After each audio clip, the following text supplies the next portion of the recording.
'రేఖా చిత్రం' అనే టైటిల్‌తో ఉన్న మలయాళం సినిమా ఒకటి సోనీ లైవ్‌లో తెలుగులో స్ట్రీమ్ అవుతుంది. ఈ సినిమా ఎలా ఉందో ఈ వీడియోలో తెలుసుకుందాం. ఈ లోపల వీడియోనైతే లైక్ చేసి ఛానెల్‌ని సబ్స్క్రైబ్ చేసుకోకుండా చూస్తున్నట్టయితే సబ్స్క్రైబ్ కూడా చేసుకోండి.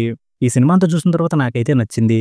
ఈ సినిమా స్టోరీ ఏంటంటే ఒక పెద్దాయన సూసైడ్ చేసుకుంటూ వాళ్ళ వయసులో ఉన్నప్పుడు ఒక అమ్మాయిని చంపేసి ఇక్కడే పాతిపెట్టేసాం అని చెప్పి సూసైడ్ చేసుకొని చనిపోతాడు. ఇంక తర్వాత పోలీసులొచ్చి ఆ స్కెలిటన్‌ని తవ్వి బయటికి తీసి ఆ కేస్‌ని ఎలా ఇన్వెస్టిగేషన్ చేశారనేది సినిమా.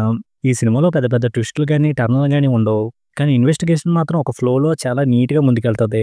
ఎప్పుడో జరిగిపోయిన ఒక మర్డర్ కేసు, దానికి సంబంధించిన ఏం క్లూస్ ఉండవు. అలాంటి కేస్‌ని ఇన్వెస్టిగేషన్ చేసే ప్రాసెస్‌ని ఎక్కడ సినిమాటిక్‌గా అనిపించకుండా చాలా బాగా చూపించారనిపించింది. ఇంక ఈ సినిమా ముందుకెళ్ళే కొద్దీ కథలో సీరియస్‌నెస్ పెరగడమో, ఎక్కువ థ్రిల్లింగ్‌గా మారడమో లాంటివైతే జరగవు.